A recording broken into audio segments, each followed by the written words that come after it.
Good morning, good afternoon, good evening, whoever you are and wherever you are. Today is October 5th, as it's on Sunday. I just got, not really just got back. I got back quite a few hours back from the Kuala Lumpur International Numismatic Fair, which runs from the 4th to the 6th. I'm not intending to attend on the 6th, which is tomorrow. Is Monday blues. Well, it's the first day of the week of the work. Things pile up, so I'm not taking leave to go just for going to the fair. But yeah, they run 3 days of the fair.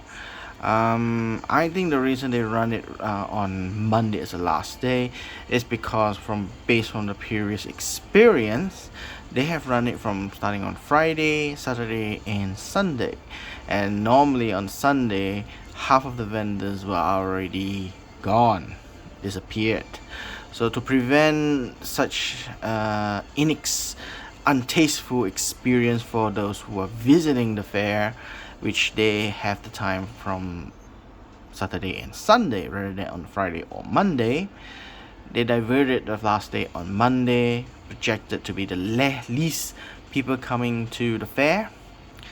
So leaving the vendors a bit more flexible to leave the event much earlier. Yeah. So that's how they strategize their system. So making their vendors appear, function whole day from Saturday and Sunday, giving majority of the people, visitors, more joyful, more happy experience. I think that's a plus there.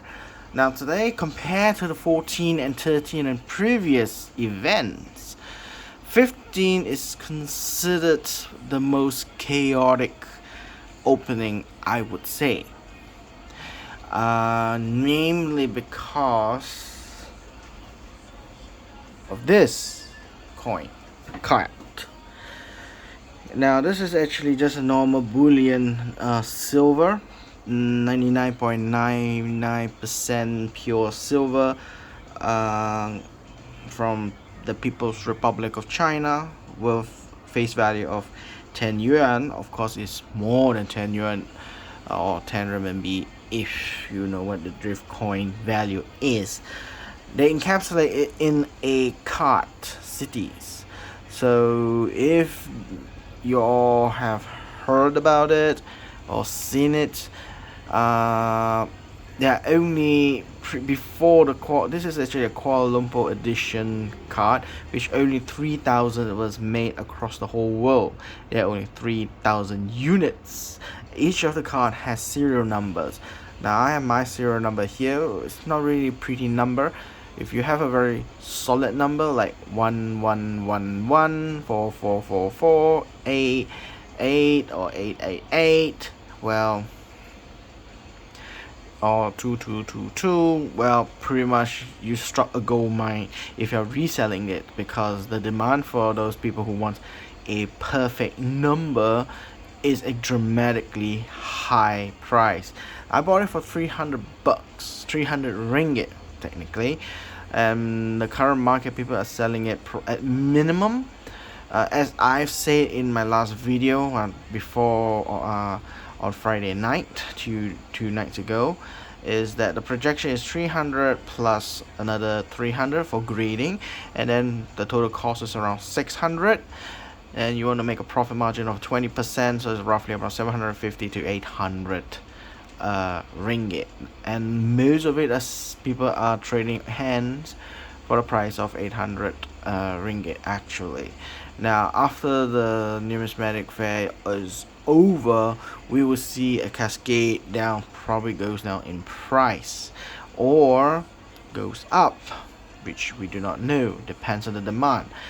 Now there are a lot of ugly things happen. Let me tell the story before we go through this goodies actually of what I have got in the numismatic fair within my most restricted budget ever. Normally in my previous one I have a lot of it because my budget was much more bigger, but this month, due to a lot of activities and so forth, I have to tighten the belt. So not much you can see on I could get. I got those necessary that I felt is needed in my collection, where I know I couldn't find it in a heartbeat. Now if I can find it from the local, I'll go get it. So yeah, we'll go through later on this goodie. So today's videos will be quite a long video. Hopefully I won't push more than 1.5 hours. I'll try and make it all simple. But first, I'll tell you the story today. Why it's a nightmare. Yesterday was a nightmare in the morning. Today in the morning is a nightmare. Probably tomorrow is much more calm because I received in the Facebook the organizers have upgraded the ante. They're now doing a online queue system. You register your name, you register everything by today 11 p.m. And if you receive a WhatsApp or an email stating that you've been selected, basically it's a random lottery, you've been selected, then you get to buy another one. Or some people who are first time who get this one, this gold silver bullion, which the value of the price looks like a gold at the moment. Yeah, chaos yesterday in the morning. Everybody was crowded. Now I had a consideration, wanted to reach there at 6 a.m.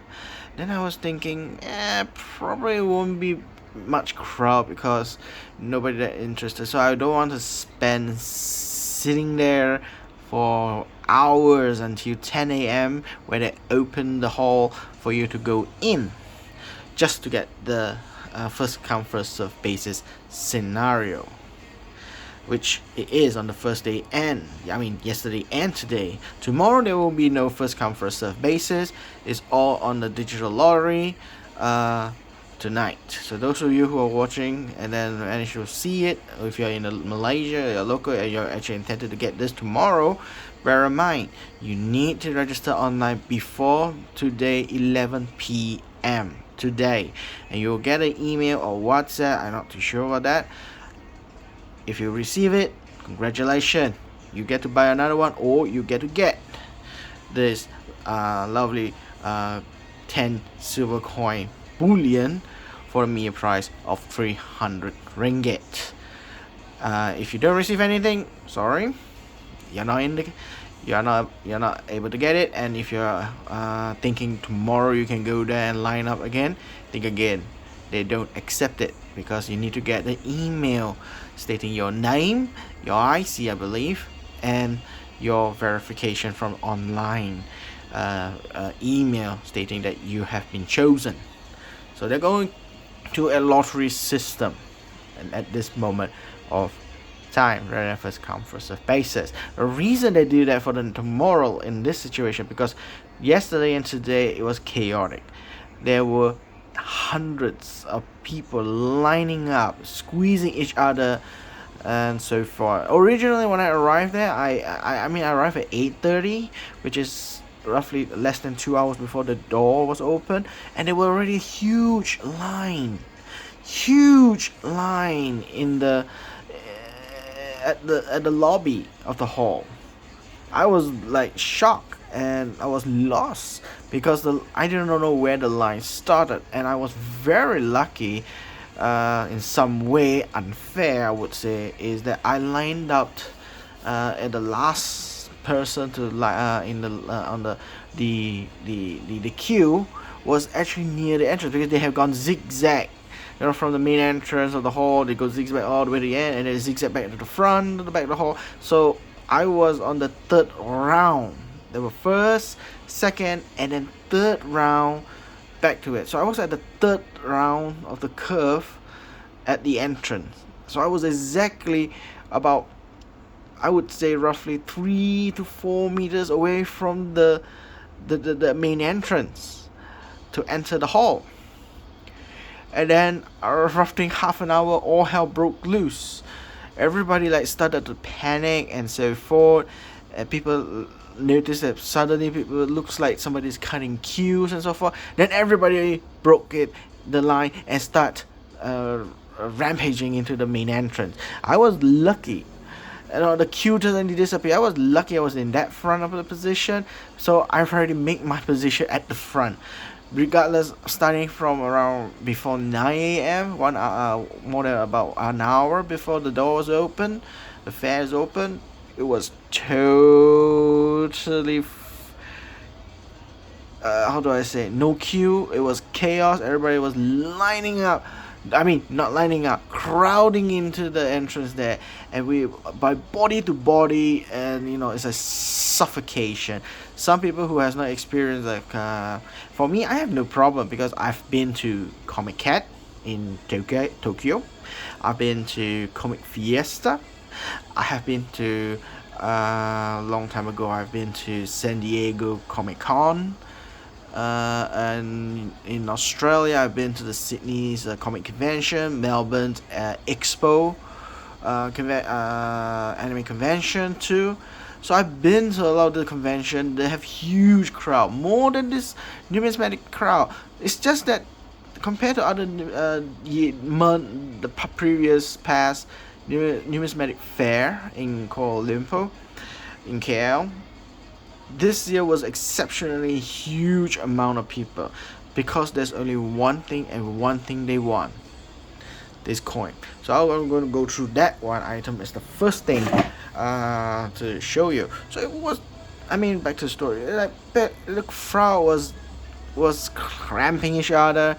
It was horrible experience for some who have never experienced how the peak hour in a public transport like in Tokyo or Seoul, where they were jam-packed in like a sardine can.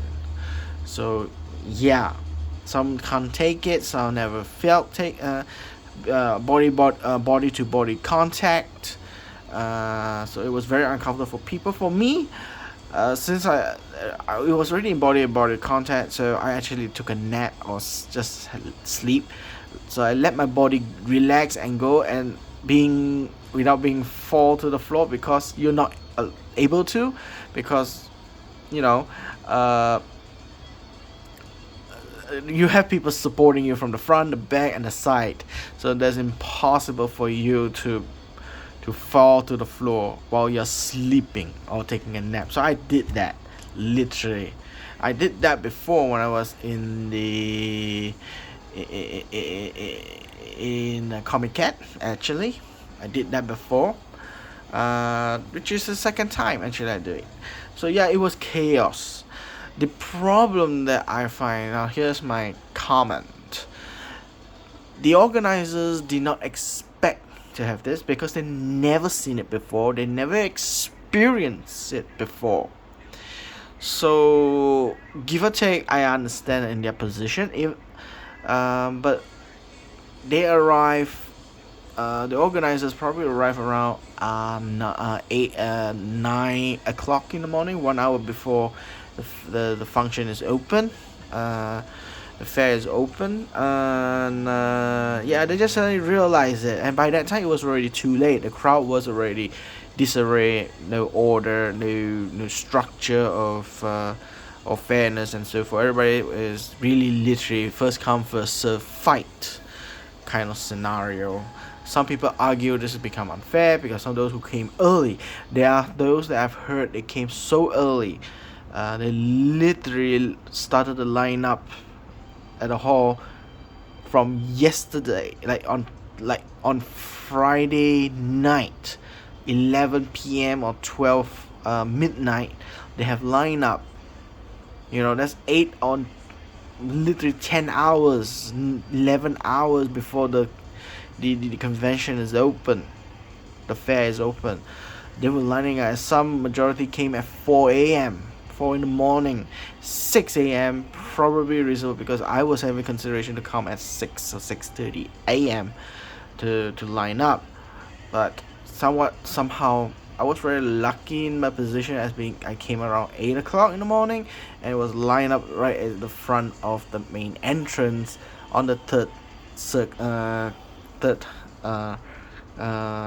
round of the spiral of the original ordered queue. And then the queue suddenly disappeared and everything go hoo-ha and chaos reigned. People were shouting, and those people who are coming out from the escalator, there were no security guard or organizers to maintain order, and people just coming out from the escalator while the escalator is still running. The problem is the floor of the platform of the floor itself already filled with people. There's no more room to disembark.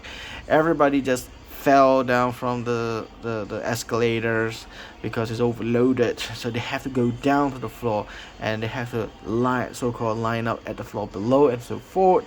But so they had to turn off the escalators system and so forth to prevent people being fall down and all that, because literally it was gridlocked, so it was chaos. But I went through those yesterday, but today morning on Sunday, I am not a scalper, number one, so I'm not here to profiteer to get this thing and sell in the market for this coin. And you all know that I don't collect coins, but this is kind of very novelty to me. It's a novelty. Why? It has a card of Kuala Lumpur, something. It's a novelty, as the word I would put. So I'm keeping it for fun until really necessary. I don't want it. The point, I don't want it, not to need it. Then probably I'll just sell it, because at least that coin has pure 99.99% silver, is still profitable. So okay, that's probably my end of the rant for the event. The event was very nice as usual. Certain vendors that I wanted to expect to see was not there. And there are quite a number of new vendors I've never seen. They brought in new products, new items, and of course the one elusive item that I've been trying to find is actually the Rashid Ghaffur 1 ringgit signature first prefix. Virtually no one has it. Not even the local dealers has it. So I asked one of those avid veteran local Malaysian dealers. He's actually from Perak, another state. He told me that no one has it. They don't know why and don't know where. So whether the is a first prefix or not, we do not know. But general prefix, yes, it has been circulating in a very small quantity, according to what he said, because the 1 ringgit note is quite a huge amount in quantity, especially for the older 1 ringgit. So for Rashid Ghaffur's first prefix and general prefix, they are quite small circulation across the country. So whether there are people has uncirculated condition for the 1 ringgit for the first prefix, technically at the moment none has it. And there's one disappointment for me, because there's one of my checklists that I want to collect it, and it's 1 ringgit, so it's not very expensive. Most I could pay is probably 15 ringgit to 20 ringgit, which is not a big deal. I can skip one lunch or one breakfast or one dinner to recuperate the 20 ringgit. So that's not really a big deal. But the sad and disappointing is there are none at this numismatic fair, and everybody seems to be in the same lingo at this moment, because nobody was able to find. Probably the commercial bank didn't have it also, so we do not know what is the situation for the 1 ringgit first prefix Rashid Ghaffur. So anyway, let's get into it. So all of this items is what I bought, including the silver coin. This one is, as you know, my previous video is actually from the graders. This is one of our graders in Malaysia. Top TQG, top quality guarantee. Normally every fair they come, they will have this so-called mystery bag goodies, which is their sample of their graded notes. So I don't know what notes this time they have in store, but definitely it's just a sample of it. Probably is a great way to show and present any upgrade of their material, of their plastic, or the label has been modified or been changed to a better font size and so forth. We don't know. So normally when they have this is the opportunity to find out what is the changes, you know. So we'll find out later when I'm opening this one as the last one. So I'll go through this one first, which is the elusive card. 10 yuan pure silver, or so technically is 0.999 silver, weight in 31.104 gram. Very beautiful, actually. I like it. The using dragon is really beautiful. And the back, which they have the specification: the metal is silver, the diameter is 38 millimeter, the fineness is 99.9%. Quality wise is stated as Boolean in English. I don't know whether Chinese is correct. Maybe you can zoom in. I don't know whether I can zoom in that. Then we have the weight is 31.104 gram and the face value of 10 yuan. Sealed by Shenzhen Guobao Min. Okay, so you have the QR code. Okay, and the back is actually the Great Wall of China in the year 2025. Basically is the mint condition of the name of the mint. So yeah, now beneath my thumb is actually the serial number of the of this card. There are only 3,000. I repeat, 3,000 units. So those of you who are lucky, you'll get the single digit one, like 0001 or to 0009. Congratulations, you're very lucky. I got a 4-digit one, so it ain't pretty, but I don't want to show what is my number. It could be a very nice number, and to me it's a really nice number. So I just don't want people chasing me, asking me to sell this, because out there are a lot of vouchers. When those sidetrack into back to the story, when I was close to the counter getting my item, after you purchase, outside there have people hovering you like vultures. I put that in the short clip so you all can have a look there, so you can just go to my YouTube page or the short clips. That I take a video. They will ask you and they wanted to see this number. The first thing first, they hold it and then your hand, and they want to see this one first before they make any deals. Such dishonor, to be honest. That's why I don't want to show my number in public, because they want to see this number. I say no.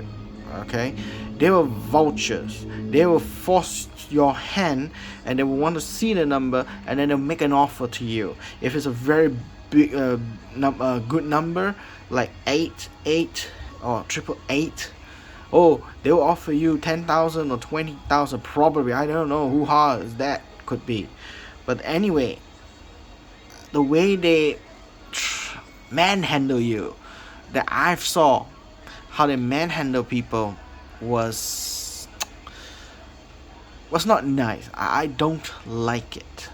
Seriously, I don't. But anyway, it is what it is. But luckily they didn't force you to sell it. It's up to you. And to me, I didn't get caught. I just quickly ran past them as fast as I could and get back into the hall after getting this, because there are other things I need to do. There are other things I need to find out and see what I need to buy. Okay, so yeah, so I'm not telling what's my number, but this card, it represents Kuala Lumpur. You see the Twin Tower, we have the Kuala Lumpur Tower, and also the Merdeka 108, and how do I say, I don't know the name of this building already, but I know that in British colony it's a courthouse during Malaysia Supreme Court. So yeah, Sultan Ahmad something bangunan. Yeah, But this and then you got the rafflesia flower, our national flower. So yes. Now, why people are so fanatic of getting this? For me, I just want to buy this one for novelty. The next novelty I probably wanted to buy is the Tokyo series. Yeah, there are actually four before Kuala Lumpur series. There are actually four CD cards issued. First one was Singapore. Tokyo was the second. Third is the what's that place already? I believe I know the fourth one is Oklahoma in the United States. Hong Kong, yes, Hong Kong was issued. So this four is actually the previous one. Now the fifth edition will be called Lumpur. Of course, there are many more other cities will come. So many more fanatics are going to go there and go and get this coins. But yeah, casing is very thick, but actually the card is really small, so it's really good.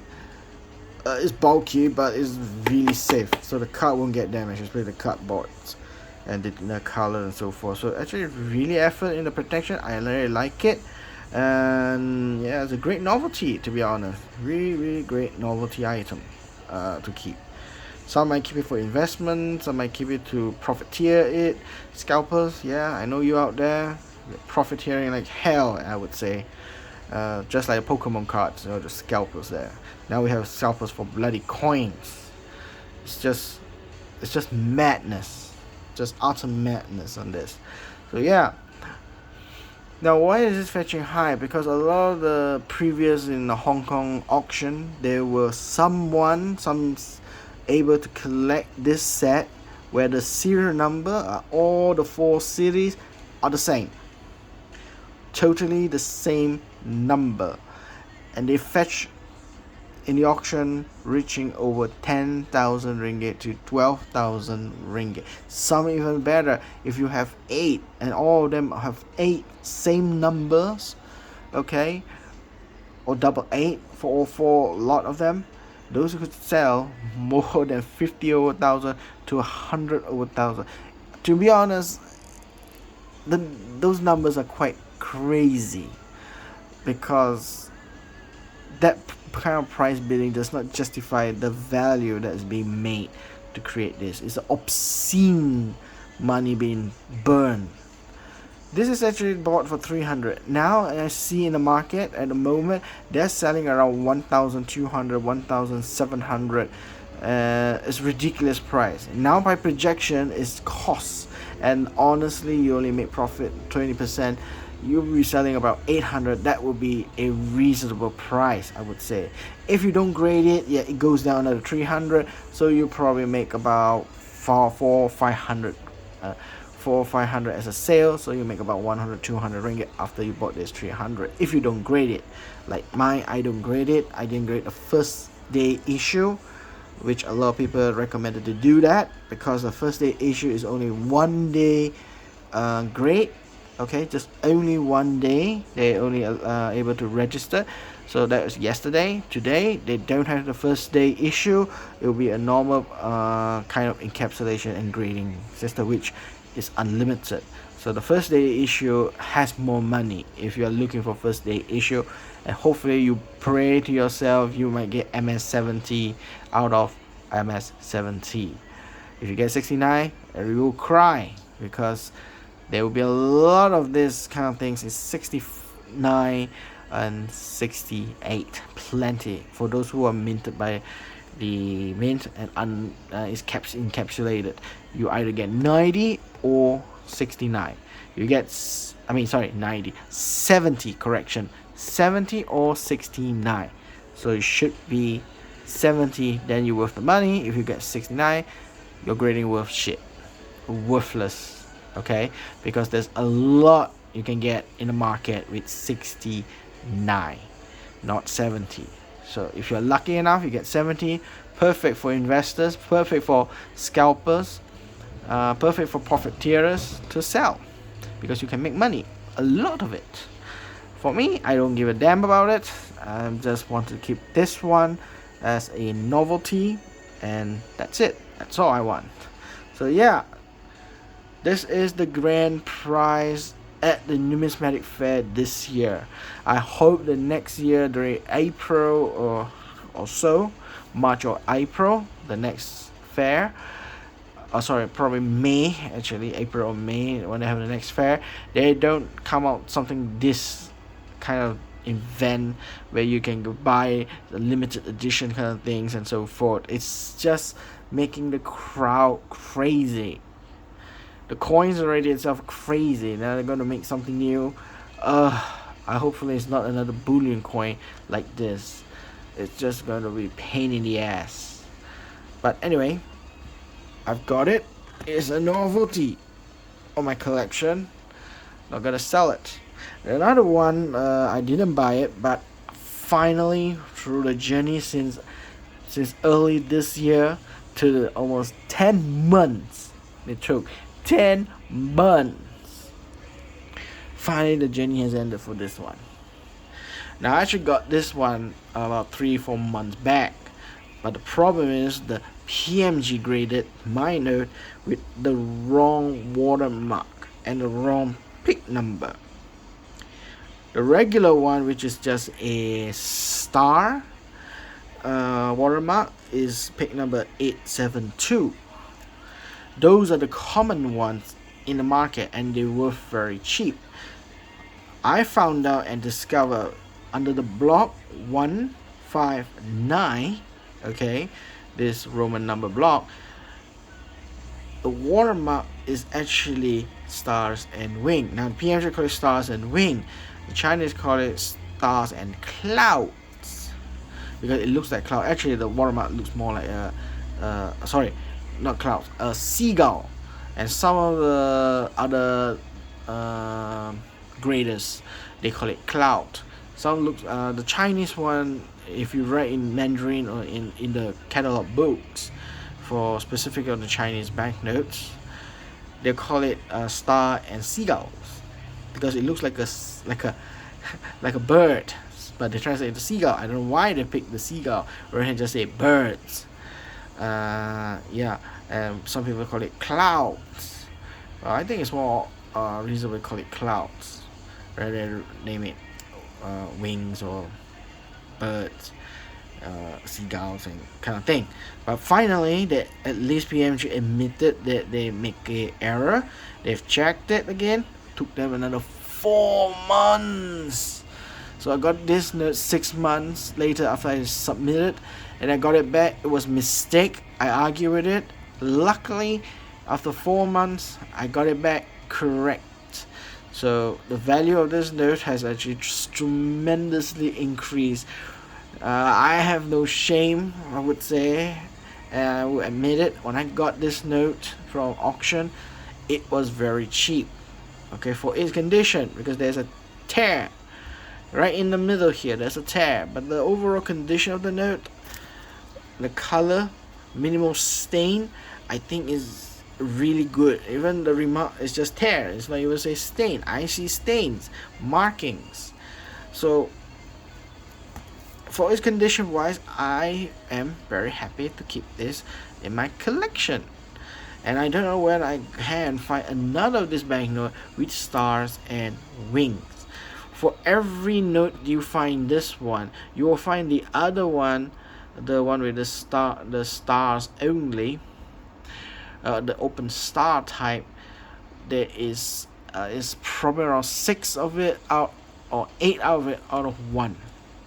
You'll find this one, because the only thing is a specific you have to find is actually its block number, which is 159. Oh, sorry, here you can see 159. Yeah, only this block number 159, 951, 519, 591 block number will verify this note is stars and wings watermark. So I'm very happy to get, and luckily the correction for their mistake, there's no extra charge, zero tariff.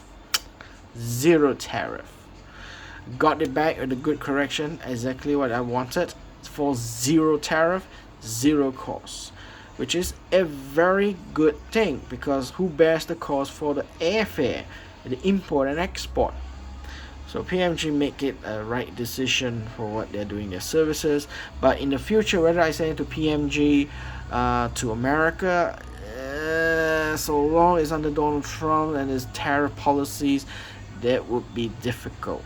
I am very concerned right now to send a PMG. I have few notes that I've wanted to send to PMG. I have notes that I wanted to do it because PMG is much more worldwide recognized, and when I exchange or selling it or trading it, PMG's verification is much more widely known. Now, if PMG do decide that any Asia notes outside of America is going to be graded in Hong Kong, they have an office in Hong Kong, and in Europe they have an office in Germany and in London, where they do grading there. If they're going to do grading in London or Germany, Berlin, or they're going to do it in Hong Kong, I'm fine to send it there. But technically at the moment, Malaysia, our majority, all our notes, I would say, they have to go to United States to be graded. So if they come on the system, probably it will send to open an office in Singapore, or they allow our notes to be graded in Hong Kong. I think it will be much better strategy to do it for PMG under these circumstances, actually, because logistically it will be much simpler, grading will be faster, and people will be much more comfortable. PCGS is already open in not only in Hong Kong, they also open in Singapore. So a lot of people now probably think considering rather than using PMJ, they're going to use PCGS for grading currency and coins, because they're going to be graded in Singapore. They open an office in Singapore, and hopefully their PCGS would do the same to expand most of their expertise of their staff for inspecting notes and grading notes in Singapore. It will be a very valuable asset for them to do it and the strategy. But anyway, getting this note, I'm really happy got back this note, and it would be my proud collection for this year actually. So my proud collection. Okay, let's go roaming through what I've got in today and yesterday in the KL International Numismatic Fair. What I've got. So let's go throughout then we go in, and that will be the last one. Alright. So the first note that I've present is the commemorative note. Now most of the note that I today bought, I think I like to see is commemorative, but some commemorative notes are very expensive. Majority of the notes that are commemorative, especially from Europe, is actually the 80th anniversary of the victory of the Second World War. Some of the countries call it victory against fascism, some victory against imperialism, and so forth, or some of the victory of the Second World War. So the note that I bought is this one because it's much cheaper in price. So yeah, we'll come back to that later. But a lot of it is quite expensive, and I have one disappointment in my heart. Actually, two disappointment. I just realized today, but it's unavoidable. I have to be disciplined. So I'll tell you that story in the end. So this is the new banknote from the central. Probably I'll just zoom in. Yep, there you go. Just zoom in there. So this is actually the 2000 rupees, the Central Bank of Sri Lanka. Now, for those of you who know, Sri Lanka has gone through a turmoil from its former prime ministers, presidents, which is run by a family, run the country down to the ground, and the people revolted, and they actually ran out the country. I think they're now in UAE with the money they have stolen as being accused of. So yeah, the country is rebuilding itself after COVID and so forth. So they've created this note as a commemorative note, the 75 years of stability for prosperity. Now I think this 75 years is actually the founding of the Sri Lanka Central Bank of Sri Lanka, 75 years of its establishment. But looking at it, how they're written in English, it's like the way they say it is like 75 years stability for prosperity. It's just kind of awkward. Okay, kind of awkward. So yeah, so it's written here. This note is issued on behalf of the government of Sri Lanka. Very nice words. Normally I say this note is legal tender. This note is issued and verified as a legal tender. But this one is quite very soft English words. And the first time I'm reading this, it's like, wow, very soft. It's like they're not owning it. Someone is owning it. It's written that this note is issued on behalf of the government of Sri Lanka. Pretty awesome. The numbers, well, quite random, I would say. 1879499. You know, it's just, yeah. And the back is actually vertical. And very nice. I believe this is the national flower. Now, normally when they have something like this, they will have some written things on top of it. I can't read. A credible. I'm trying to read it here. It's very difficult. The credible and dynamic central bank contributing to the prosperity of the people of Sri Lanka. What about this one? Same thing. The credible and dynamic central bank contributing to the prosperity of the people of Sri Lanka. Now that's written in English. 75 years stability for prosperity, Central Bank of Sri Lanka. Yeah. And then of course this side here you put under the light, this will be matching across it. So yeah, 2,000 rupees. They issued this year. That's a brilliant note. I actually wanted to have it, and finally I got it.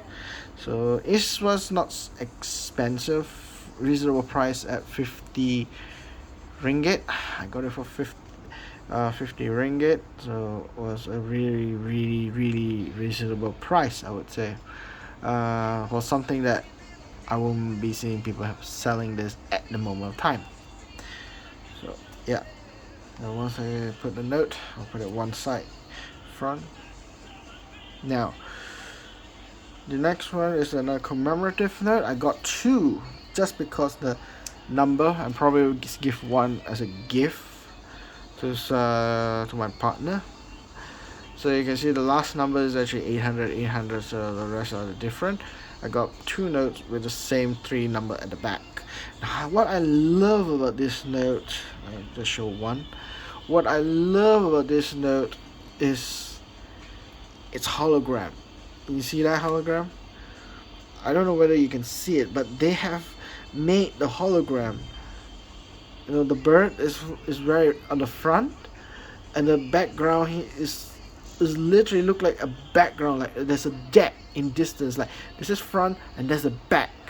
So when you go through left, you know, like a hologram going up and down, left and right, it looks like, you see, it looks like that is a background behind. It has depth. And then this 80, actually, if you look at the side, is like the front, and this back is the background, is at the back, but actually it's just one paper, one thin. They're able to create this kind of hologram. Is really beautiful, really attractive. In my eyes, this is really great. First time I see this kind of hologram, other than the holograms that I've seen, this is probably at the toys, you know, those the 2D stuff, card and so forth, that changes images to, you know, has 2 different or 3 different images. Yeah, this is just singular image, but it shows like it's 3D, having a background there that is like, it shows less depth inside here. There is a depth volume here, and actually it's just one piece of slab, you know, I mean not slab even, it's just a piece of paper thin, and it looks like it has a volume inside. That's why I bought this one, because it's really attractive, and it's to commemorate of their victory after 80 years of the Second World War victory. Which is note is this from? Take a guess. Take a guess. Guess it? Yeah, it's Kazakhstan. Now, Kazakhstan is also part of the Soviet Union, even though they indirectly wasn't involved in the war, quite so I would say, but they were part of the Soviet Union. They have contributed their soldiers to fight in the war against the Nazis, Germans. So, of course, they have the rights to the appreciating the commemorating these war efforts. So you can see how you know it's Kazakhstan. The map of Kazakhstan, images inside it during the Second World War, their soldiers, documentary on history, basically tells history of the war, and the old symbol of the military, I believe, with the sickle and the hammer on it, which is a lot of the countries as former communists is illegal to display this, but they display proudly since 1941 to 1945 war, and the victory in 1945 after 80 years has passed. AA commemorator should be AA, should be the first series, should be the first prefix that has the significant value of the note. So yeah, got two of these with the two background. The back serial number is 800. So yeah, pretty nice. I like this note actually. That's why it's just so attractive. It's actually a hologram. The hologram is really attractive, and that's what catch my eye. I need to buy this, and it's also again inexpensive. I believe it's only about. I bought two of this for $30. It was really not expensive. So yeah, I will have no complaint. Okay, what's next? Ooh, I will talk about that one later. Okay, let's talk about this one. Let's go for Argentina. Now this note is quite old, already issued a long time ago, but I have not seen dealers selling this in my country. Yeah. Now this is just the first version. There's another version where this one is on another location. Looks similar, but yeah, this one is bottom. There's another one at the top, the 2001. That's the earliest series. That's the one I don't have at the moment. So now I have the other one. I'm alright. But of course, this is 2000. Now they have a 5,000, if not mistaken, and also 10,000 because of the hype. They have inflation in their country, but I think this year Argentina has started to stabilize their economy, and their currency is much more, their peso is much more stable. So I don't believe they'll be creating more high denomination banknotes anytime soon if they are recovering from it. But this time, this one, we weren't recovering, so it was a chaos. Obviously there's chaos in their country. I got this for 35 ringgit. A bit expensive, but yeah, I didn't find any local dealers selling Argentina's note. And this is the common one.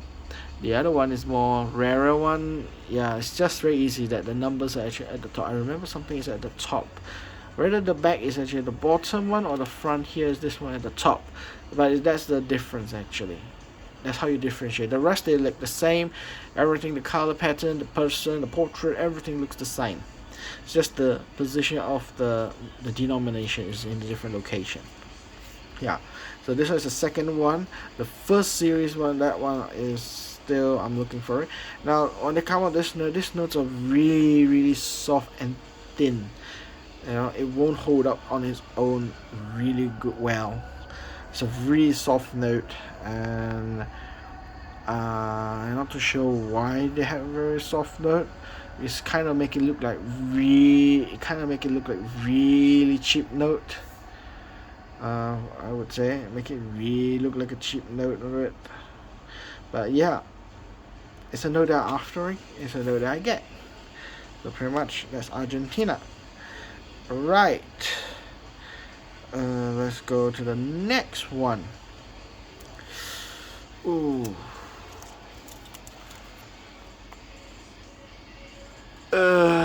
Yeah. Don't know why, but yeah. Bank of Israel, 20 new shekel, if I pronounce correctly, because I have never used the Hebrew word for shekel or shekil or what, or chenil or what, I don't know. But yeah, I got a good deal for this one. 20 new shekel for 20 ringgit, which is the face value of this note. So there's no extra charge I pay for this note. So basically it's 20 ringgit. I got this one. Yeah, Bank of Israel, 20 shekel. It's a current note. Security ages they have. They have written here State of Israel or the Bank of Israel in Arab, so that the Arabs would able to read. The Palestinians are able to read this money. Eh, eh, eh. Well, kind of crap, isn't it? Well, the current situation hype of war between Israel and Palestine, I try to avoid talking about that. I have my own solution if I were a politician or diplomat. I have my very, very own solution, but it's a very hard pill to swallow. So this note, I think what I like about it is the simplicity of their note. Its simplicity is eye-catching. A note is very simple, straightforward, and yeah, that's it. So the note is quite small in dimension for 20 shekel, which I think is fine. And they have a hologram here because this is where of if I don't know whether you can see the hologram. Yeah, there you go. Under the light, it changes here. 2020, they got a 20 new shekel, and then the candle of the 7 lighting candles of it when they use it for their Shabbat prayers and so forth. So yeah, State of Israel, Bank of Israel, 20 new shekel, got it for $20. Face value between ringgit and new shekel. So those of you who are Malaysian who don't know Israel's currency, their current value between Malaysia and Israel's new shekel. Shekel is 1 to 1. So basically, if you buy 1 ringgit of a can of Coke, when you go there in Jerusalem using the money, it should be equivalent to 1 ringgit. Yeah. But that's that bank. Next, we'll go a little bit more to the Caribbean. Yeah. Now I'll go through all this before we go into Asia, because most of it I bought here is Asians. Another commemorative banknote that I've after this since early last year. I couldn't find it in Malaysia. I tried to attempt to buy it in the eBay, but the price was ridiculously high. So I managed to got this one at a reasonable price of 200 ringgit. Yeah. A lot of the eBay one they're selling at 250, 300, or 350 or 400. But those that are selling around 350 and above, they actually have a cover book, the note cover book. So this one, on the other hand, doesn't have it. So yeah. Oh, I just buy the notes because I really love the color. Look at the color. East Caribbean Central Bank, 50 years of Grenada's independence. The celebration of their independence for 50 years with 50 Caribbean, Eastern Caribbean dollars, $50. And really, really nice, actually, I would say. Credit down there is their international airport. This note is legal tender for the payment of any amount of $50. The governor's signature right there, and below that, right here, is written that people, one journey, one future, one people. Yeah, that is the slogan they put in this note. I think here they written a quote from the portrait of this person who said this famous quote. The difficult we do right away. The impossible will take time. That is their struggle, I would say, and it's really patriotic, really beautiful, really represent their country. Now, in my previous video, I do talk about how the design of the note they want to do to tell the message. So they told the stories right here, the nature they have, the territories of the East Caribbean is right here, the islands is in the two images here, and then the back is the people, their culture. 50 years is written there, is the forward ever, fall backward never slogan. They have the city view of the Granada, I would say. Really nice. Finally I was able to get this note.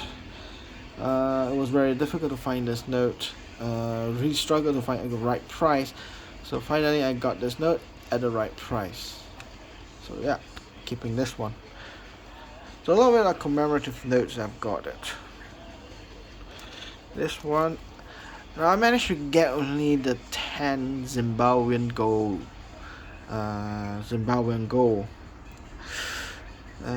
Pretty simple note, I would say, but it holds its value as a new currency for Zimbabwe after hyperinflation and so forth. Now they're tying their money with gold standard. It's one of the countries that tie their money with gold. So the amount of gold they have is equivalent to how much money they can produce.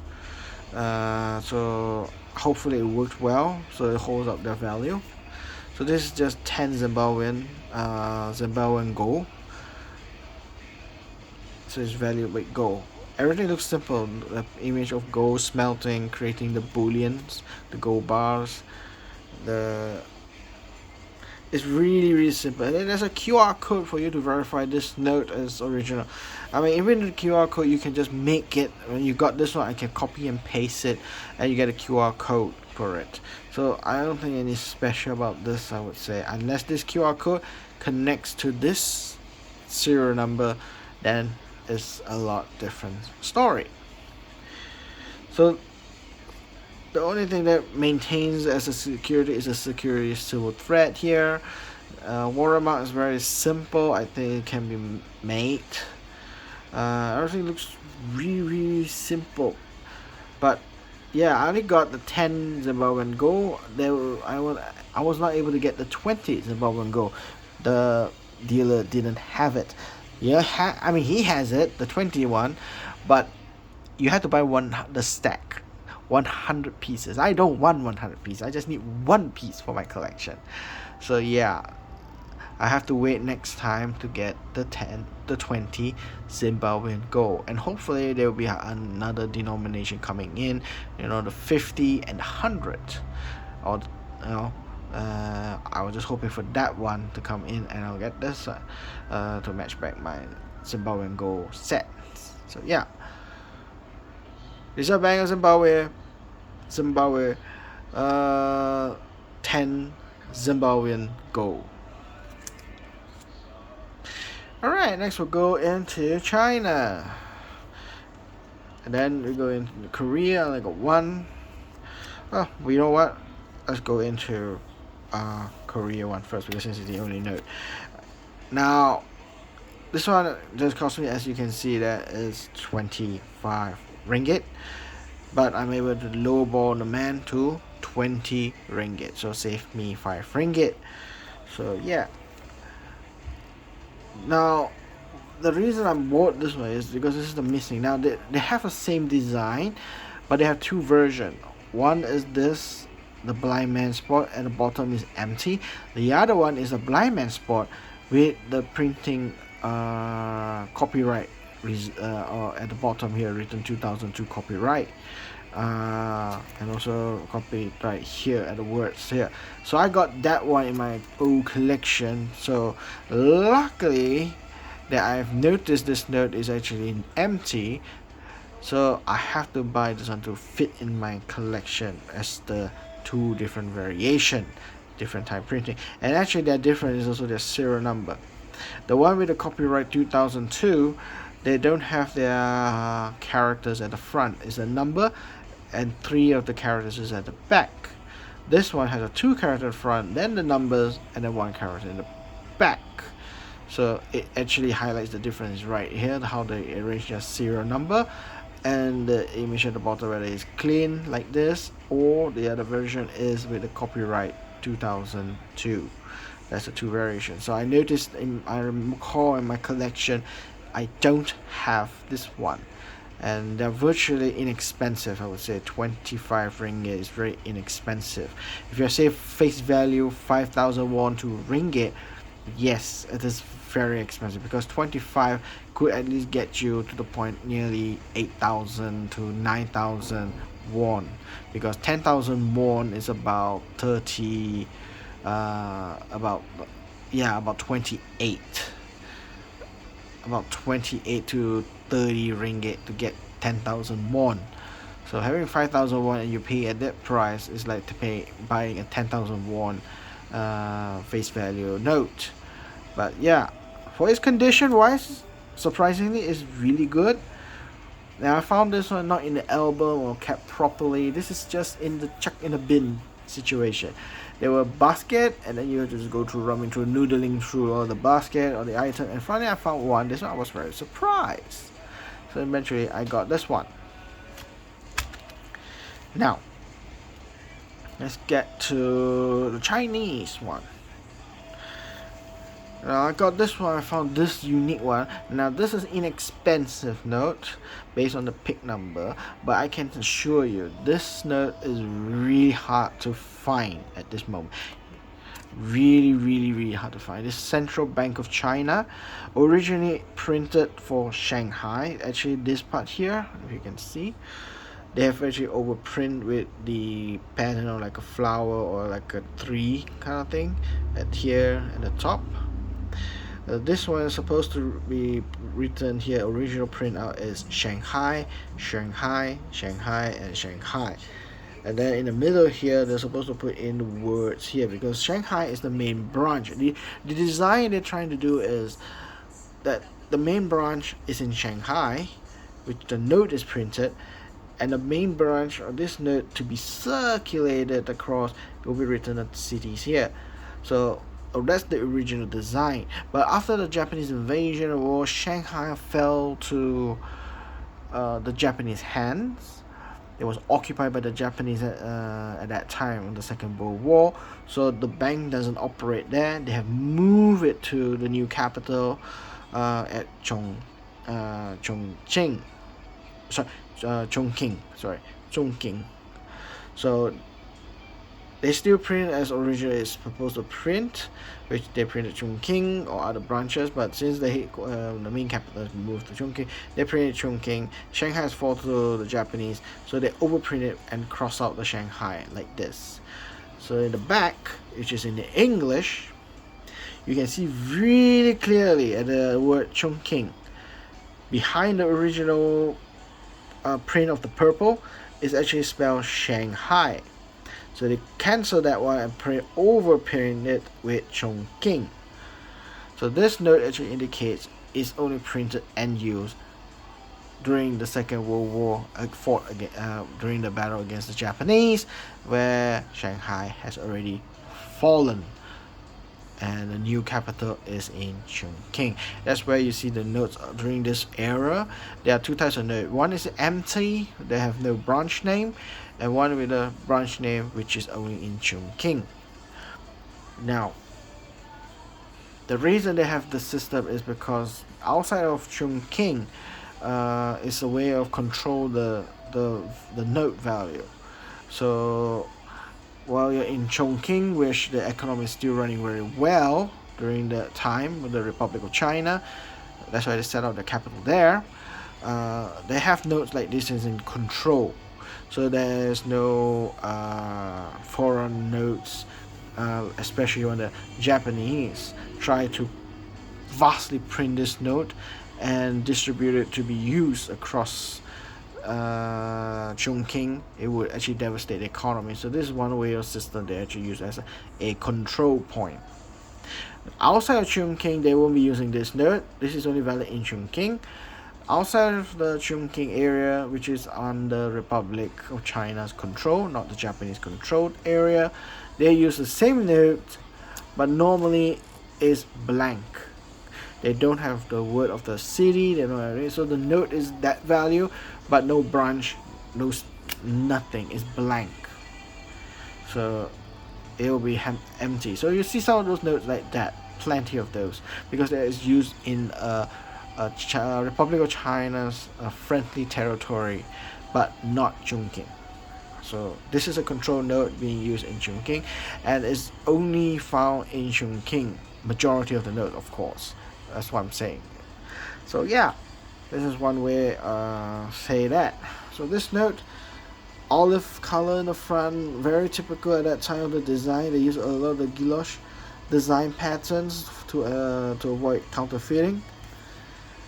This note typically designed, printed with this kind of design. I know the printer is from the American Banknote Company, ABN, ABC. So yeah, I know this bank. When you look at this kind of banknote design, you know it's already from American Banknote Company. It's quite just a click in my mind. So it's true. There you go, American Banknote Company. It's written here. And they're always typical. The front is Chinese, the back is all in English. It's very typical design by the American Banknote Company design. So yeah, this is Central Bank of China 100. Inexpensive. I got this one for, now the original price, actually I bought this together with what's that note that I bought? Yeah, together with this one. Actually I bought the same dealer. This was 40 bucks he's offered. It was 20 ringgit, so total was 60 ringgit. I was able to cut down to 50 ringgit to buy both of them. So there was a discount. So whether you want me to say discount this or that, I think this is a current note, so I won't consider it as a discount. It's still 20 ringgit value. But this one I can say is a discount of 10 ringgit. So from 40 ringgit I got it for 30 ringgit. It is not expensive. Alright, I would say it is not expensive, but it is difficult to find. So this is a lot of the majority of the Chinese notes in the situation. They are difficult to find, but they are not expensive. Alright, it breaks the so-called the norm conditions, because if difficult to find, it means it's expensive. They have value. Actually, it's not. In Chinese notes, they are not expensive because they have printed a lot. But for finding this kind of condition, there are plenty. But if you find uncirculated condition, yes, they have value in it because the quantity is really small. But even so, overprint in Chongqing is really difficult to find, even the one that is already have wear and tear when used. So difficult to find, but inexpensive. Central Bank of China, okay, Chongqing branch, $100 or 100 yuan, whichever they say. Yeah, it's $100, and it cost me 30 ringgit. Alright, moving on. This too will be my biggest investment. It covered entire of my budget of originally this is supposed to be 300 ringgit, this is supposed to be 200 ringgit. I will bump it down to bump it down for both of them, same dealer, so two items for one price. I will be able to bump down to 350 ringgit for both. So it was a reasonable deal price, I would say, for it. So the most rare one in my view, okay, would be this one. At the moment I would say it's this one, comparing this one and this one. Now I know some of you might argue that say this one is much more rarer, this one is much more expensive, but again, look at the condition and you compare it both. This is much better condition than this one. Okay, I'll explain why in solitude detail. Okay, this one you might look at the top, is really horrendous. Okay, but the thing is, the center fold still not bad. You still see the images nicely. Color is still there, the red vibrant color. And this edition, this one, if this condition, in this condition, is worth, yeah, probably worth about 300 to 400 ringgit. But again, according to the book, the standard catalog book, this is quite high in value for its condition compared to other notes in this of other years. This is quite difficult to find.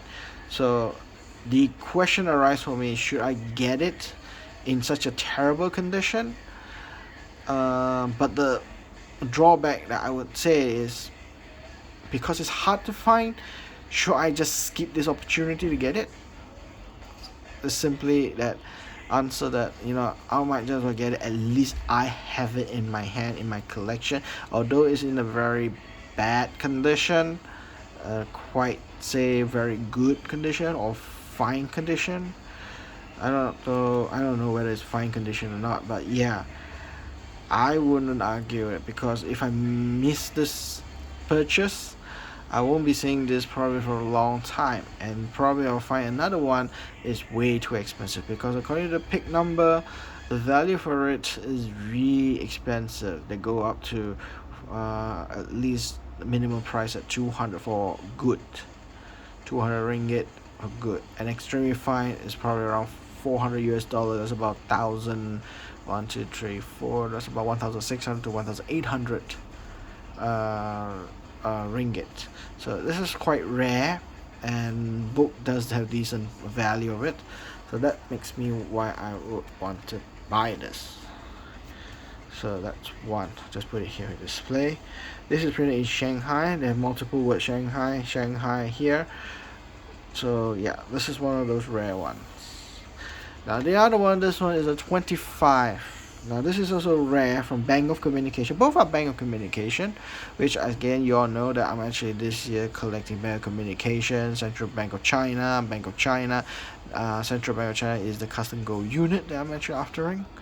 Sadly, in this convention, no one is selling the custom gold unit, CGU. So yeah, that's why you don't see anything in my hand that is CGU at the moment. And yeah, now this note, it's much more poorer condition than this one, so that's why it's actually cheaper to when I got this one. So this is 300, this is 200. So a lot of discounts come from this one. My argument actually too. Two major flaw is, if you can see right here, see the white spot here, that is actually a hole. So there's a piece missing here already, right at the blips. Right at the blips, you can see the images of blips here. Okay, a hot air kind of transport.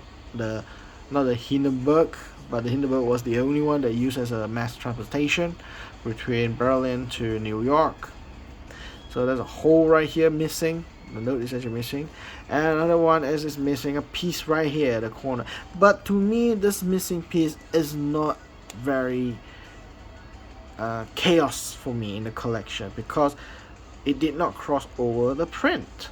So I'm still considered as a valid way of collecting this note. Okay? It's not even crossing out, so it's just a border of the paper. It's not even crossing into the ink, which makes me really, really happy.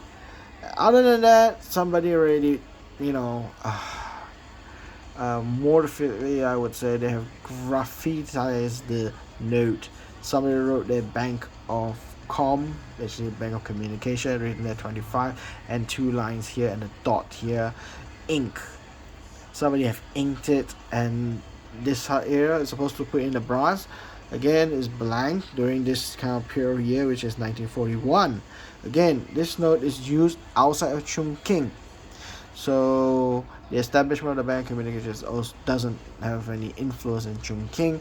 So also all the notes are actually blank, based on what the central government instruction to maintain order and control. They cannot use the word overprint chungking. And this note in a very, really good condition, no pieces missing and so forth. Vibrant light color, not so dull like this gray, dark grayish, greenish color. They're worth a lot money compared to this one. This one worth a lot of money, but because of the condition, again, everything valued because of its condition in the collection of your banknotes. This one has a whole missing piece, graffiti on the back. It really significantly dropped its value. Again, the reason I bought it is because at the moment I don't have it. At the moment, the price in the eBay for this note is ridiculous price, but of course it's better condition. I can't afford it at the moment. So now I had the opportunity to get this note for 200 or better discount. After arguing this, I got a discount of 150, I think, or less, 150. But in the end, I negotiated for both of this note. Originally when I said talk about this one, and I talk about this one, and I talk about this one. 200, can you get lower because it's not fair for the price for they are paying? And he agreed to drop down to 150. Then I was deciding whether I just get this one only or get this one in together, or not to get this one or get this one. In the end, I just get both of them, and I asked for an even better price for this, and eventually I get to get both of them for 350 ringgit. It was a good deal because originally it's supposed to be 500 if I pay individually, but I was able to buy down to 350, which is a really good deal. So yeah, Bank of Communication, 25 yuan. One of the rare ones, missing piece here, a very heavy fold, missing piece at the bottom here, the corner, which doesn't hurt a lot. What hurts a lot is this hole. It's quite a big hole in numismatic condition wise, but yeah, this one worth the time to buy an upgrade, worth my value of my time to find an upgrade for this note and sell this note eventually.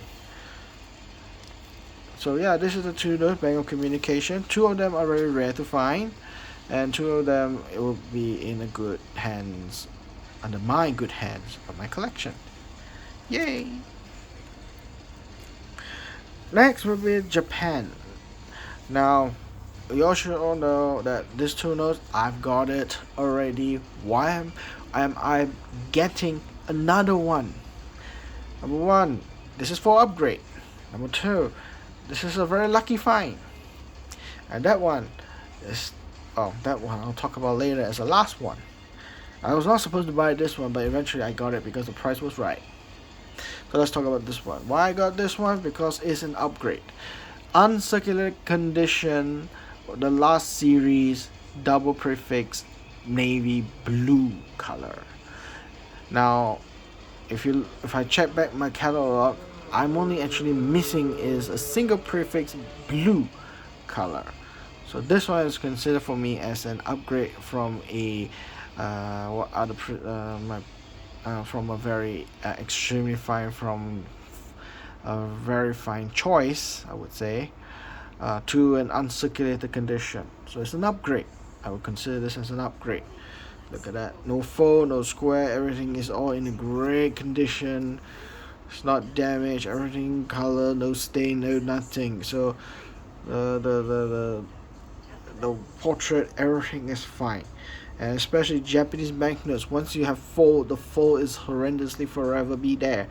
So yeah, I'm really happy, and you can see the serial number is in blue, dark blue, which is the last series before they could change to the newer one series, which is this one. So yeah, so that's reason why I got this one for 1,000 yen. Blue color one series. This one is a new one. Now this one was very lucky. They had a stack. The guy had a stack of this 1,000 yen, and looking at the number, this is a fancy number to me. For the first time in my collection, I'm able to buy an item that has fancy number that I don't buy it from auction. I bought it raw from a dealer, which is really really rare. 080808. Two types of number, which is 0 and the 8. And they are repeating numbers. 080808. I was hoping that this Q would be an F. That would be even beautiful because the first prefix front is AF and FA is an image, mirror image. With 080808 was the number that I got. I was really lucky. The dealer actually didn't notice it when I picked this one until I make payment, and then she actually see the note, and yeah, she was very surprised that I've got such a beautiful number note. It's an 8. So Asia is a very lucky number. So they just tell me congratulations for looking such a for finding this note among their sales. You know, they had a stack, and in the stack they have all that 0808 in the front. It's basically 8001 or 8 to 900. They had 899. So they had those one stack. So luckily I was early on the first day. Nobody actually snatched it. I'm able to find this first and have interest in buying it. So yeah, I got the 08. The front 0808 is already fixed. It's the 2-digit in the back. It's a different one. I managed to find the 8 of the note in the stack, and completely 080808. Beautiful number, I would say. Beautiful. Uncirculated condition. So I was considering this note to be graded. Yeah, this is a note that I want to grade it. I grade it because of the number, so I just want to verify everything is original, as maybe as an investment. This note will be considered as an investment. I'm not using it as my collection, but as an investment. So that's 2. And then this note finally. Got it for about 100 ringgit for this note. Really not expensive for its condition. Yeah, 1, 2, 3, 4. Yeah, about 120 bucks. Really not that expensive. Almost on par on the book catalog books value, which is 10 cents. Now, what is the story about this note? Now, this is not a military note. I try to avoid collecting the military note because they have vast amount of it. They have the Siberia version, they have the Chinese version, they have the Taiwan version. I'm not ready to collect this note yet. But this one is actually not a military note. This is a commoners note. It's for the masses. When Meiji took over, became the government in Tokyo, the very first note they commercially made for the masses to use, basically very first yen system being used in Japan in a paper money, there's actually this. I mean, not exactly this note, obviously, is the series of this note. They have the 1 yen, 10, 2 yen, 5 yen, 10 yen denomination. The higher the denomination, the more expensive it is, of course. This one is the smallest denomination as a paper currency. Look at the size of it. Smaller than the palm. This is actually 10 cent. Value at 10 cent is written here in kanji. 10 cent. And they're written here 10, denomination 10, 10, 10. It was really, really work of art. They have the dragon, they have the phoenix, the emblem of the emperor, the chrysanthemum of the represent the imperial. Then we have the bank symbols. We have the bank symbol right there. It was really ornament at that time. Ornaments were really important. Security check at the back. So this note is attached to a receipt to represent this note's serial number, which is 2125.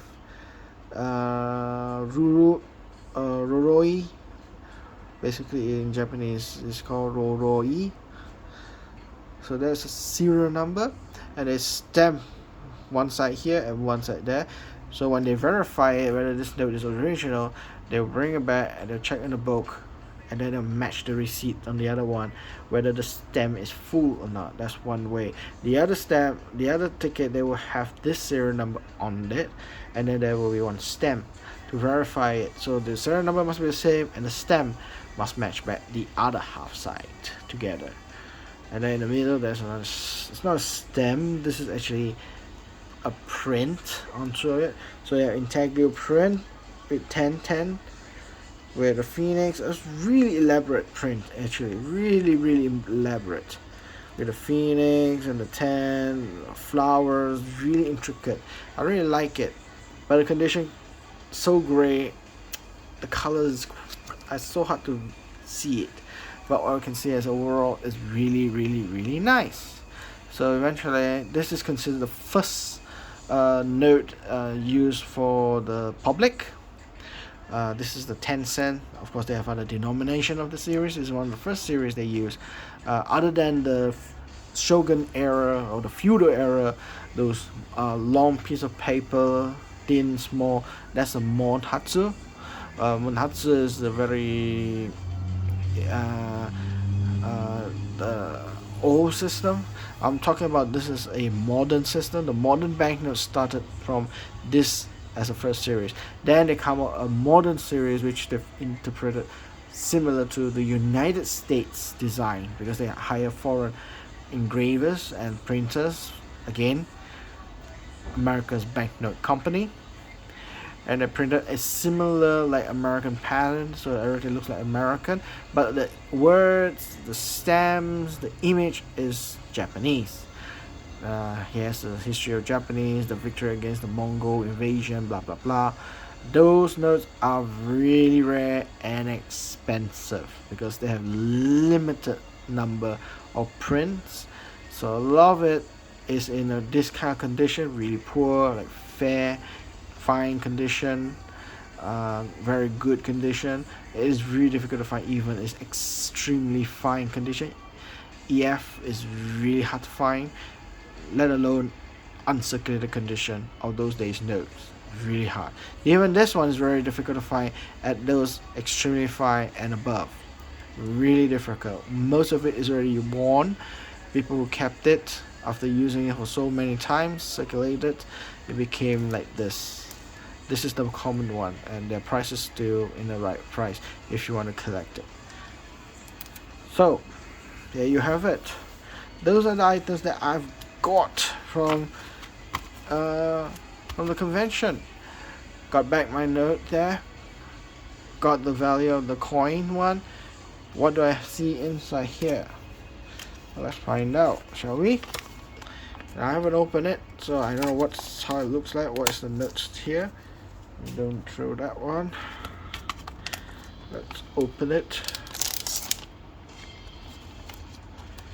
Let's see what they have here. Ooh, look at that. You can see. So 1 ringgit note from the last governor, Samsha, 14 series, QP 088 8008858. Okay, really not a really solid number, but yeah. Again, special print. This is the one that I wanted. Trigonometric 15, Kuala Lumpur International Numismatic Fair, October 2025. Now, the condition of the plastics, the casing is okay. I won't say any problem. Now, one of the surprises is the orientation compared to the old samples they have. They did the orientation the other way rather than using this one as front of the. This is like as a front, but they have reversed it. Why they reverse it? Because this one is they want to portray that if you have a really nice serial number, okay, they will put it in the front side. Okay, Now this one is kind of like in conjunction with Malaysia's independence. We just recently last month celebrated the founding of Malaysia, and then in, August 31st is our Independence Day. So I think coincidentally during that time the notes were printed in this manner. Now being is the trigonometric sponsor, this is a sponsor for the organizers for the fair, and during the KLIF 15 is Kuala Lumpur. Anyway, it's Malaysia's numismatic fair. They put a Malaysia flag in the background. Now the big difference right here, I find, I don't know whether it's affected all their cover line here, but this part here is very green than here. I don't know why is it so green. If that is the new system they're trying to pull, I think they're trying to pull what the PMG is trying to do, because PMG one, psychologically, if you see, they use a pale green or dark green kind of type. This is kind of like a fluorescent green. Now a lot of people kind of associate this kind of green as the universal for the as the value one. It looks pretty, it looks nice, looks really rich. So I think they're trying to do the same. I don't know. As I say, every year they will have a different. They might do any upgrade or revision. If this is the revision, I think it's a bit weird. So I hope it not weird. I hope this whole entire thing doesn't glow. I believe so. Normally when I see something green like this, so it's a fluorescent kind of type green, when you put under the light it will glow. Under UV, it glows. But yeah, it doesn't really fit as a security feature, because anybody can imitate this and they just staple the whole thing here green, fluorescent light paint. So it's not really a secure thing to do. So yeah, another set collection. Now the other company one is supposed to be PMG, but this year PMG didn't actually give out free samples, I would say, to the public. So I didn't get that one. So this one they're still doing their giveaway. So I'm very happy they had one. So really nice. RM1, fine, it's fine. I wish this RM1 was the first prefix Rashid Ghaffur, governor, but sadly you don't. And inside there they have their brochure. I got it from last year, and every show they have the same thing. So yeah, yes, their QR code, this is their mobile number, this is their web page, email, and their address where they grade the notes, which is actually just about 20 minutes from my house. It's really close to me. So yeah, price range really reasonable. Modern one, 38 ringgit. Vintage from 1957 and below, 48 ringgit. Running number, minimum 25 pieces of those notes, 28 ringgit each. Okay, it's not 25, it's 28 ringgit. Is each of the note you're able to pay 28 ringgit each. Specimen or error note, 58 ringgit. So current working turnaround, how long it takes, starting from February 2024 last year, 14 to 28 days. But normally my experience is 2 weeks, 14 days. Being local, you're able to reach them much quicker, and they grade it much quicker, and they return to you much quicker. So 14 days is pretty much alright. Then you have the oversized gradings, as you can see here. I'm not going to read through all this because normally I don't grade using this. I mostly follow this one. Either it's the modern one or the vintage. Only these two I'm looking at. The rest I don't kind of pay attention. And then the category of price, questionable authenticity, ineligible type.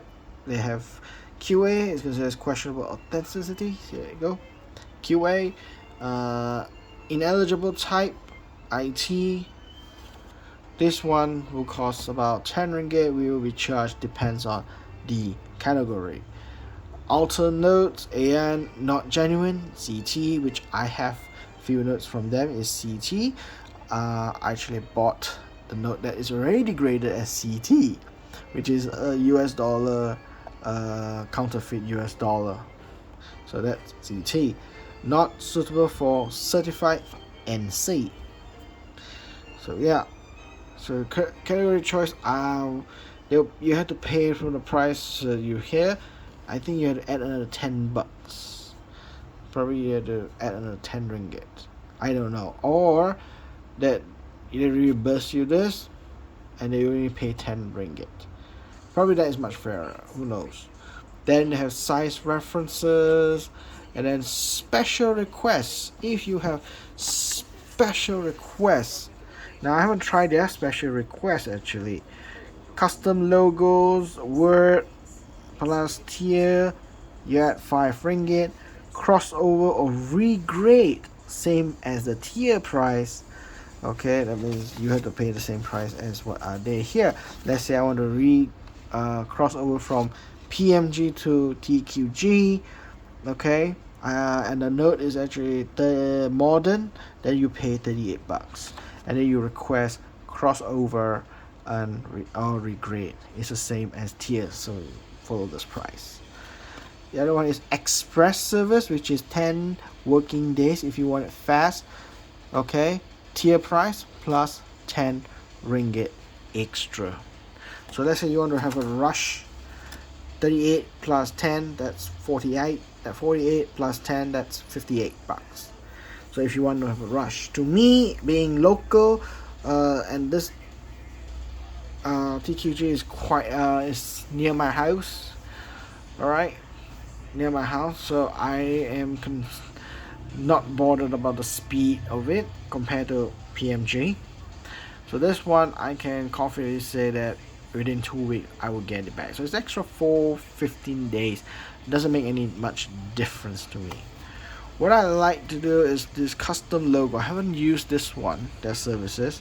Custom logos and words.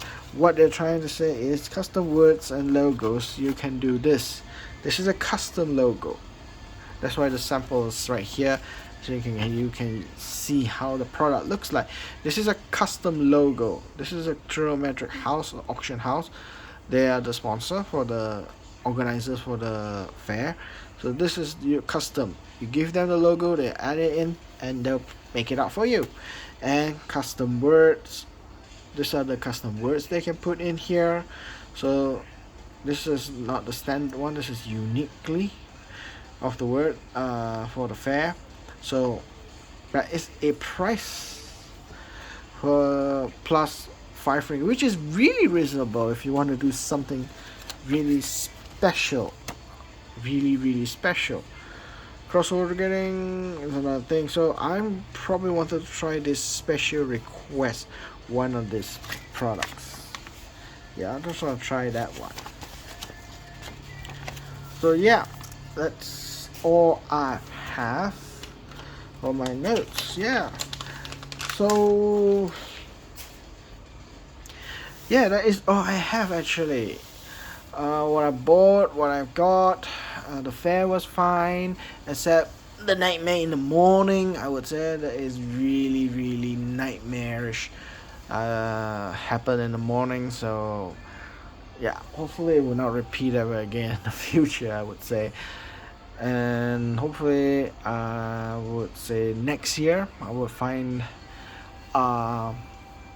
get more capital, and hopefully I will venture off buying new notes. Now there are 3 caveat things that I've disappointed that I'm not able to get due to my financial constraint, which is I managed to find 2 vendors. That's the first and the second. The 2 different vendors, one opposite end to the other opposite end, both have the note that I wanted in my collection. You all know I just got the China's 50 yuan so-called exchange foreign exchange certificate. Now I did say that the one that I have in my collection is 1988 series, the 100 yuan and the 50 yuan. The other series of the year is 1979, 50 yuan and the 100 yuan. Guess what? One vendor has the 50, the other one has the 100. Both of them is 1979 series. If I have the capacity of funds to buy it, I will buy it in a heartbeat because it will complete my set for the foreign exchange certificate for China.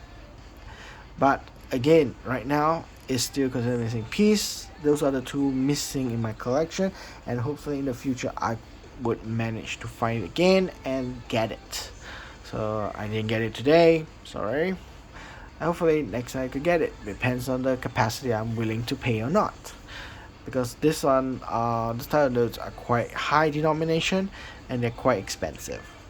The other one is disappointing that I'm not able, again, I don't have money to splash. Convincingly, I say there's a lot of Chinese vendors this year from China and Hong Kong. They actually have the first series People's Republic of China that I'm looking for. Actually, they are selling at a really, for its condition, really good price. Some of them I express is very fine condition, some of them are extremely fine condition, some they're selling around 2,000, 1,500, 2,000 ringgit. Of course, those are even rarer, they're selling at 4,000, 3,000, 4,000, yeah, they're thousands of ringgit. But knowing the actual value of it, even they know, they admit it, they're selling it in a very below market price. Yeah, at a below market price. They actually admit it. A lot of them, they're admitting it. And when they admit it, it means I have done my study. Actually, those notes are actually really below the market price. You can fetch they're basically, I believe, 30 to 40% lower than the market price, fair market price. So either they have already accumulated the money. Again, Chinese are quite cutthroats. They buy at a really low price. If the market price is at 100%, when they buy off your hand, probably discount of 70% to 80%. You are selling it back to them at a fraction of a cost they buy it from you.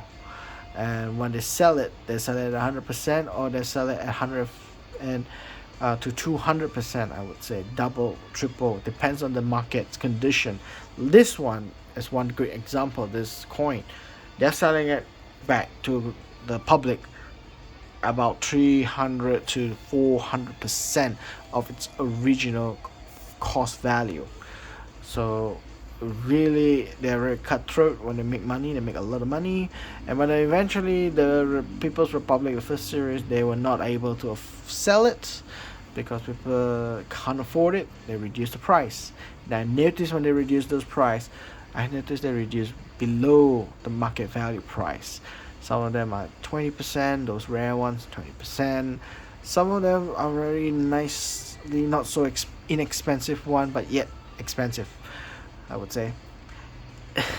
At 1,500 is really nice. Then I found one for Singaporean selling it at got a note, but he's not selling it, but he has a perfect condition of a 10 yuan 1948 People's Republic note.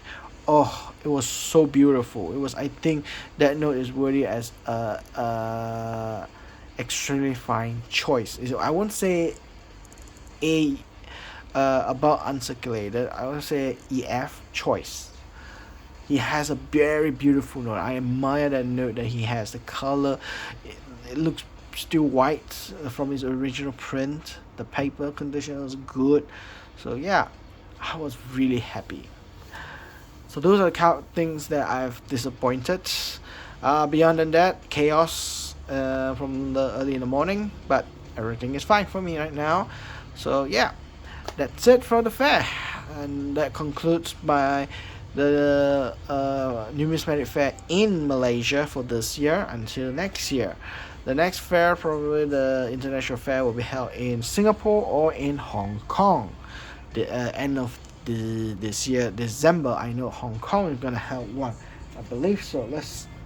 Let me confirm that. Let me confirm from this catalog book. So yeah, this is the one that the booklet they're selling this. That's what's crazy about. Card convention, one of the largest card convention, which is Southeast Asia Sports Collection Convention, will be held on the 1st May to 3rd May 2026, and it's near my house at Bukit Jalil Exhibition Hall, which is very close by. Okay, this is a special grading course for coins and the banknote for special for limited offer for is cut off is tomorrow. So yeah, there you go. Hong Kong International Numismatic Fair 2025 December 9 to 11 at Crystal Ballroom Holiday Inn Golden Mile. So the world's duty-free trading hub, on-site grading services available, the world's largest numismatic auction house, Heritage Auction, as the official auctioneer, backed by satisfied exhibitioners for more than 40 countries, diverse buyers from all around the world. Yes, compared to Malaysia one, this is the big mother load. Okay, this is the mother load where everyone comes in and buy and sell and trade across the whole world, and it's very big and very crowded, I would heard. So one of these days I definitely one day would go this. Probably next year I will try, or another 2 years again in the future I will try and attempt to go to this Hong Kong International Fair. So yeah, under there we got Stacks and Bowers, Hong Kong International Coin and Watch Convention on the 2026 April 7 to 10. Okay, at the Golden Bull Hall, 8 Austin Road, Sin San Sui. Okay, you can reserve a table if you're interested. And Singapore International Coin Fair 2026 is on March 20th to 22nd at Sands Expo and Convention Center, Marina Bay Sands. So that's Singapore's coming future next year's convention. This is another auction in Macau. And this is Singapore's auction house, Monetarium. It's been established since 1824. They say, I don't know about that. PMG, yeah, some samples of the notes. How to submit, and PCGS is a new kid on the block in Malaysia. Now there are more and more Malaysians recognize PCGS, especially PCGS Asia. If they are going to print in, they're able to grade it. So print, grade in Singapore, they will make a lot of options for Malaysia to grade them. So yeah.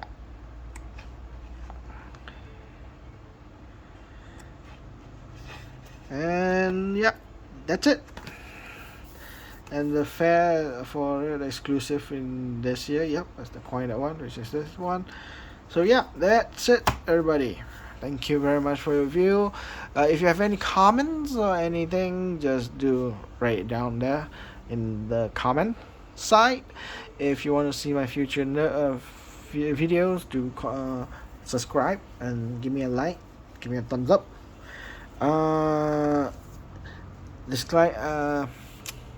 little track on what I'm about to do in the future. Now, in this moment of time, I'm preparing my trip to Japan. My trip is on the 16th. My flight is on the 16th of October, so which is 2 weeks from now. And so I'll be preparing that situation at this moment of time. I won't be doing any video at this moment, and try to organize my collection personally for my relaxation and so forth. So I'm not actively buying or trading or anything kind of thing like that. So hopefully y'all understand what my current situation. So again, thank you very much, and I hope to see you few weeks time.